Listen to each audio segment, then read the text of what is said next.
आपल्या आहारात फायबर्स महत्त्वाचे आहेत हे आपल्या सगळ्यांनाच माहिती आहे.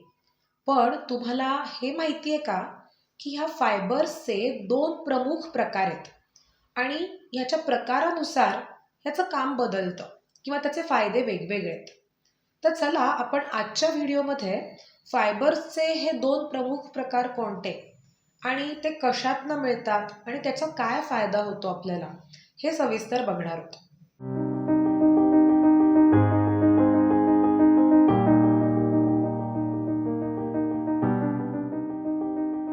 नमस्कार, मी डॉक्टर तेजस. जस्ट फॉर हार्ट्सच्या यूट्यूब चॅनलवर तुमच्या सगळ्यांचं पुन्हा एकदा मनापासून स्वागत. आपल्या आहारातल्या फायबर्सबद्दल आपण गेल्या काही एपिसोड्समध्ये खूप महत्त्वाची आणि डिटेलमध्ये माहिती बघतोय. मग यात आपण फायबर्स म्हणजे नेमकं काय किंवा कुठल्या पदार्थातनं फायबर्स जास्तीत जास्त मिळू शकतात, फायबर्सचे काय प्रमुख उपयोग होतात, आहारात फायबर्स कमी असतील तर त्याची काय लक्षणं दिसतात, आणि फायबर्स मिळवण्यासाठी लहान सहान ट्रिक्स, अशा अनेक गोष्टी बघितल्या. यातले तुमचे कुठले व्हिडिओज मिस झाले असतील तर ते आवर्जून बघा. पण आजच्या व्हिडिओमध्ये आपण जरा अजून खोलात शिरतोय आणि ह्या फायबर्सचे दोन प्रमुख प्रकार शिकतोय. तुम्हाला जर फायबर्सचे प्रकार माहिती असतील तर तुम्हाला कोणत्या कारणासाठी फायबर्स वापरायचेत आणि त्यावेळेला कुठले पदार्थ आहारात घ्यायचेत हे नक्की कळेल आणि त्याचे जास्तीत जास्त फायदे तुम्ही मिळवू शकाल. म्हणजे तुम्हाला ज्या उपयोगासाठी फायबर घ्यायचे त्या जागी जर तुम्ही चुकीचा फायबर घेतलात किंवा प्रकार चुकीचा निवडलात तर तो उपयोग किंवा फायदा तुम्हाला मिळणार नाहीये. म्हणून योग्य फायदे मिळण्यासाठी फायबर्सचे योग्य प्रकारचे फायबर्स आहारात घेणं आवश्यक आहे आणि त्यासाठी आजचा व्हिडिओ तुम्हाला मदत करणार आहे. तर पहिला प्रकार फायबर्सचा असा आहे की जे पाण्यात विरघळतात असे फायबर्स.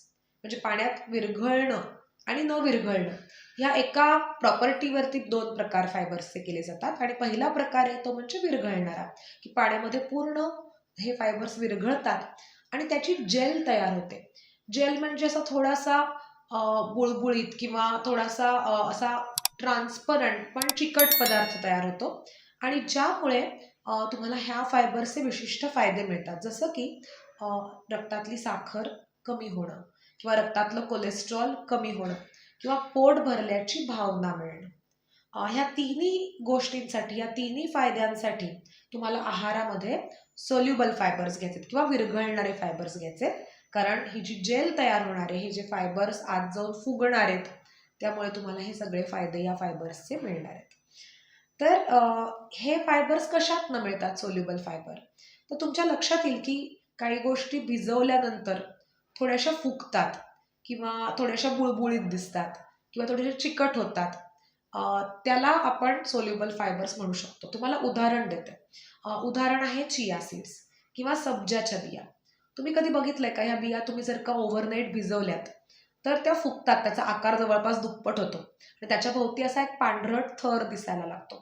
तोच प्रकार झाला तुळशीच्या बियांचा किंवा इव्हन आपले अळीव जे असतात आहारामध्ये ते थोडेसे असे फुगल्यासारखे दिसतात. ओट्स आपण बघितले असतील तुम्ही. ओट्स थोडेसे शिजवल्यानंतर किंवा त्याचा पाण्याशी संपर्क आल्यानंतर ते जरा चिकट होतात किंवा असे बुळबुळीत होतात. तर या सगळ्या प्रकारचे फायबर्स म्हणजे या सगळ्या पदार्थांमधले फायबर्स म्हणजे कुठले झाले? Soluble fibres. तसंच आपल्या आहारातली काही फळं म्हणजे सफरचंद आहेत किंवा पेर्स आहेत किंवा इव्हन संत्री मोसंबी आहेत, त्यामध्ये सुद्धा हे सोल्युबल प्रकारचे फायबर्स असतात. बीन्स वर्गीय ज्या कडधान्य आहेत म्हणजे राजमा आहे किंवा काळे शिपाई ज्याला आपण म्हणतो, ब्लॅक बीन्स आहेत, डबल बीन्स आहेत, हे पण शिजवल्यानंतर तुमच्या लक्षात येईल की थोडेसे असे बुळबुळीत होतात ते. तर ह्या सगळ्या बीन्समध्ये सुद्धा उत्तम प्रमाणामध्ये सोल्युबल फायबर्स आहेत आणि तुम्ही जर फायबर्सचा समावेश आहारामध्ये रक्तातली साखर चांगली ठेवण्यासाठी करणार असाल किंवा हृदयाचं आरोग्य चांगलं ठेवण्यासाठी, कोलेस्ट्रॉल चांगलं ठेवण्यासाठी करू इच्छित असाल आणि पोट लवकर भरावं यासाठी करू इच्छित असाल तर तुम्हाला या प्रकारचे फायबर्स, सोल्युबल फायबर्स निवडायचे. आता फायबर्सचा दुसरा प्रकार तो म्हणजे अर्थातच इनसोल्युबल फायबर्स किंवा पाण्यात न विरघळणारे फायबर्स, की जे फायबर्स पाण्याशी संपर्क आल्यानंतर मिक्स होत नाहीत, त्याच्यात ते फुगत नाहीत, पण फायबरची जी प्रॉपर्टी आहे की फायबर हे न पचता तसेच बाहेर पडतात. तर हे इनसोल्युबल फायबर सुद्धा न पचता बाहेर पडतात आणि या फायबर्सना रफेज म्हणतात.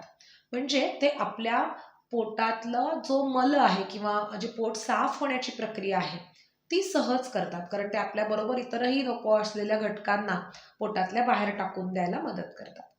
तर अशा प्रकारचे फायबर्स काय करणार आहेत, की तुमचं पोट साफ व्हायला मदत करणार आहेत, तुम्हाला कॉन्स्टिपेशन होऊ नये म्हणून काम करणार आहेत. आणि या कारणासाठी तुम्हाला फायबर्स जर का आहारात घ्यायचे तर तुम्ही अर्थात इन्सोल्युबल फायबर्स घेणार आहात. तर इन्सोल्युबल फायबर्स कशातनं मिळतात? तर हे मिळतात जवळपास सगळ्या पालेभाज्यांमधनं. सगळ्या पालेभाज्या जिकडे चोथा होतो, त्या चोथा होतो म्हणजे याचा अर्थ त्याच्यामध्ये इन्सोल्युबल फायबर्स आहेत. चोथा म्हणजे पालेभाज्यांमध्ये चोथा भरपूर असतो. किंवा जी धान्य, डाळी आपण सालासकट खातो, त्या सालांमध्ये इन्सोल्युबल फायबर असतात, कारण साल म्हणजे शेवटी चोथा झाला. किंवा इवन फळांमध्ये जी फायबरस फ्रुट्स आहेत त्या चोथ्यामध्ये हे सगळे इन्सोल्युबल फायबर्स आहेत. इवन फळभाज्यांमध्ये पण चांगल्या प्रमाणात इन्सोल्युबल फायबर्स असतात. तुम्ही जिथे जिथे फळं सालासकट खाणार आहात किंवा इवन आपण तेलबिया ज्या सालासकट खाणार आहोत, की बदाम आहेत किंवा तुम्हाला मी सांगितलं की शेंगदाणे सालासकट खायला हवे, तर या सालांमध्ये सगळ्या प्रकारच्या इन्सोल्युबल फायबर्स आहेत. आणि हे इन्सोल्युबल फायबर्स तुम्हाला तुमचं पोट स्वच्छ ठेवायला मदत करणार आहेत. तर आता तुमच्या लक्षात आलं असेल की फायबर्सचे 2 वेगवेगळे प्रकार कोणते आणि त्याची वेगवेगळी कामं काय आहेत. आणि ही कामं बऱ्यापैकी अशी डिस्टिंक्ट आहेत किंवा अशी सेपरेट आहेत, एकमेकांमध्ये त्यांचं अशी गुंतागुंत नाही आहे. त्यांच्या त्यांच्या प्रकारचे फायबर्स ती कामं करतात. त्यामुळे दोन्ही प्रकारचे फायबर्स खरं तर आहारात घेणं हे अतिशय महत्त्वाचं आहे.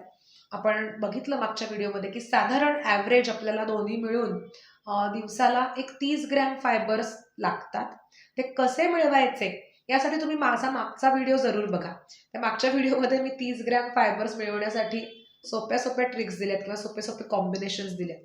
त्यातनं तुमच्या लक्षात येईल की हे कसं शक्य आहे किंवा कसं साध्य करायचं. पण ह्याचं कॉम्बिनेशन खरं तर महत्त्वाचं आहे. फायबर जेव्हा तुम्ही आहारात घेणार आहात जास्ती, तेव्हा तुम्हाला पाणी भरपूर प्यायचं हे लक्षात ठेवायचं आहे. आणि काही विशिष्ट कारणासाठी तुम्ही फायबर्सचं प्रमाण वाढवणार असाल आहारातलं, तर ते कारण बघून त्यासाठी कुठला फायबरचा प्रकार योग्य आहे आहारात घेणं, त्या मग फायबरचं किंवा त्या प्रकारच्या अन्नपदार्थांचं प्रमाण तुम्हाला थोडं जास्त वाढवायचं आहे.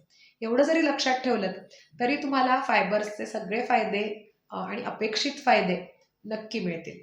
तर चला, मला फायबर्सबद्दल अजून काही शंका असतील मनामध्ये तर त्या कमेंट्समध्ये कळवा, कारण आता फायबर्सबद्दल आपण खूप बोललोय आतापर्यंत. अजून काही शंका असतील तर त्याची उत्तरं मी नक्की देईन किंवा त्याच्यावरती अजूनही मी व्हिडिओज नक्की बनवेन. तर तुमच्या कमेंट्सची, प्रतिक्रियांची, प्रश्नांची, सजेशन्सची मी वाट बघते. आणि असंच आपण पुन्हा भेटणारच आहोत. तोपर्यंत तुमचा निरोप घेते. पण पुन्हा लवकरच भेटू पुढच्या मंगळवारी संध्याकाळी 7 वाजता जस्ट फॉर हार्ट्सच्या यूट्यूब चॅनलवरती. धन्यवाद.